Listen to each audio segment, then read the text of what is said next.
Okay, today we are going to talk about how people have responded to histories of nationalism. This video we're going to talk about France. In the next video we'll talk about Canada and the States. So one of the responses to uh, events of nationalism in the past is simply memory, and that can come in the form of shared pride in the face of patriotism. Napoleon, despite the complexities of his legacy, can be a source of pride for people in France, just like Vimy Ridge is a source of pride for people in Canada. It is part of what shaped us into a nation.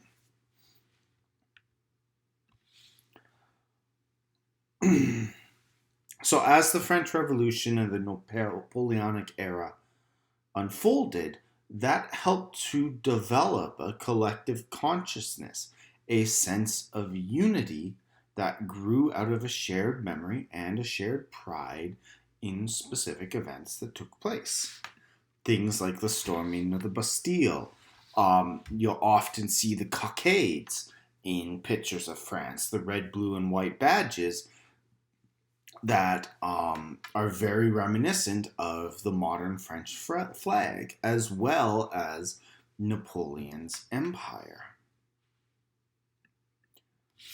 But we also have to examine events of past nationalism. Was Napoleon a nationalist hero who was trying to abolish monarchies? Or was he a power hungry dictator that just set himself up as a monarch in all but name? Someone who inflicted great suffering across all of Europe. Both views of Napoleon exist, and both views have valid points to them. The two of them can exist at the same time, by the way.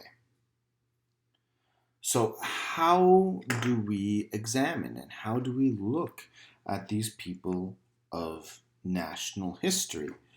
Does deciding that we're not going to put someone like Napoleon on a pedestal mean that we're erasing the history? Or does it simply mean that our values have evolved, and while they contributed to the development of the nation, they no longer sit at the core of the nation's ideals?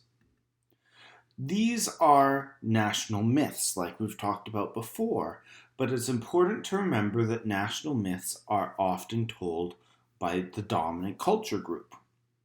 And over time, people will notice that the myths do not always match up to the reality. Even looking at the French Revolution itself, we know that the principles of the revolution were summed up in that idea of liberty, equality, and fraternity, yet the reign of terror kind of stained all of that in blood. These very ideals that it was trying to promote and protect, it destroyed. So during the French Revolution, people had been subjects of an absolute monarchy, and they rejected that monarchy in favor of liberty, equality, and brotherhood. And today, many French citizens believe that these are their civic values. But people also question if they truly symbolize the nation. Are all French citizens treated with equality? Does everyone have the same rights? Does everyone have the same liberty and brotherhood? One place you could take a look at this is around immigration and racism. Many of France's former colonies overseas were populated by people who are visibly different than the core European French stock. Many of the countries that France was had imperial control over were in North Africa, and had large Muslim populations. Those populations traveled to France over time to seek out better lifestyles, or simply because people wanted to move and they had inherited the French language, so France is a logical destination for them to travel to. Yet there are laws that discriminate against Muslims. There was a French mayor in southern France who in 2015 predicted that Islam itself as a religion would be illegal within a dozen years.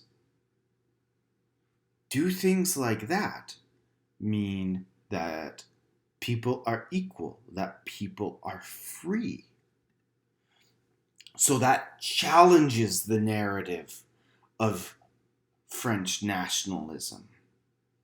Some people suggest that people having a Muslim minority or having a Muslim identity challenges the French national identity. That is, it is a threat to their national identity. And yet you could also say that that's nonsensical if you think of France as a civic nation, because a civic nation is based upon agreed upon laws and values, and to become a French citizen you would have to agree to those laws and values, and the history, the language, the culture don't play into that at all. So how are we supposed to understand French nationalism? Is it purely a civic thing? Is it linguistic and historical as well? Can it be all three at once? And can different identities challenge different aspects of nationalism?